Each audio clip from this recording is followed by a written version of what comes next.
นนี้คือรูปปั้นพระฤาษีอยู่วัดบ้านอ่างคำตำบลตาลอำเภอเตางอยปั้นโดยครูบาไก่ได้ปั้นมานานหลายปีได้เพื่อนปั้นพระกระปีนได้พระท่านใจก็มีคนปั้นไว้พระท่านใจก็มีนั่งเจิมเทินหันหน้าทางตีนอกตอนแรงกสิครับนี่ข้าป่าน้ำคำพาชมพามาชมวัดวาอารามของไทยบ้านอ่างคำตำบลตาลอำเภอเตางอยหมู่นี้เป็นต้นโพในหมู่นี้ต้นโพนี่เกิดมากก็เห็นเลือต้นโพบ้านอ่างบ้านอ่างตะกี้เป็นบ้านอ่างได้นี่แต่ว่าพระเจ้าแยกบ้านเป็นอ่างคำแต่ก่อนในบ้านอ่างอะไรหมู่ต้นโพใหญ่กว่าวัดบ้านอ่างหรือวัดบ้านอ่างคำอันเดียวกันบ้านอันนี้วัดอันเดียวกันตอนแรกนี่ก็พาไปดูวัดวาอารามของบ้านอ่างคำหรือวัดบ้านอ่างนั่นแหละบ้านกับเจ้าใหญ่ก็ได้แยกบ้านเนาะนี่รูปปั้นก็ปั้นมานานนะได้เพิ่งหลายปีแล้วไปนาคอ้อมต้นโพใหญ่นี่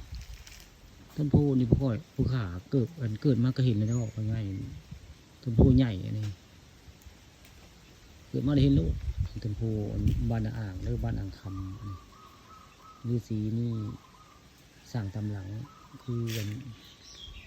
ผู้ไก่เป็นผู้สร้างเป็นผู้ปั้นอะไรกันคือจะได้เป็นก็ได้ปั้นสร้างแรงบันดาลใจของครูบาไก่เป็นผู้ปั้นได้นี่คือจะได้อันพระฤาษีวัดอ่างคำตำบลตาลลูกค้าปาทุกคำพาชมเนาะพามาชมวัดวาอารามมันก็พามาเบิ่งนั่นแหละต้นโพใหญ่นี่แหละต้นโพใหญ่วัดบ้านอ่างคำตำบลตาลอำเภอเตางอยจังหวัดสกลนครตอนบ่ายคลายค่ำได้ผู้ค้าปาทุกคำเอามาให้เบิ่งนี่แหละวัดวาอารามกับเจ้าแล้วก็รูปปั้นพญานาคกันลูลีนยิงเขียวในเงาต้นโพอันนี้แล้วก็พระฤาษีนั่งถึงท่านท่าคือสิลุกวันนึงว่าเพิ่นก็ได้พระฤาษีนั่งกระเมาในบริเวณนั้นวัดบ้านอ่างคำอะไรแล้วก็พระท่านใจจึงขึ้นนั่งหันหน้าให้เป็นออกตอนบ่ายมันมีบุคคาพระคำพาเบิ่งวัดพระอารามแล้วก็ศาลาอันนี้ก็เพิ่นมีการสร้างนั่นนี่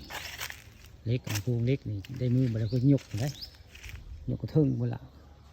จะเป็นไปสร้างเป็นพระธาตุหรือเป็นสิมสงสัยบุคาสงสัยลืมถามเพิ่นละจะเป็นโบสถ์หรือเป็นสิมบูรูได้โบสถ์คริสต์โบเมนต์ดอกสงสัยจะเป็นสิมหรือเป็นพระธาตุกับบูรูยังบริเห็นเพิ่นบริถามเพิ่นนี่แหละคือวัดบ้านอ่างคำปั้นรูปพระฤาษีโดยครูบาไก่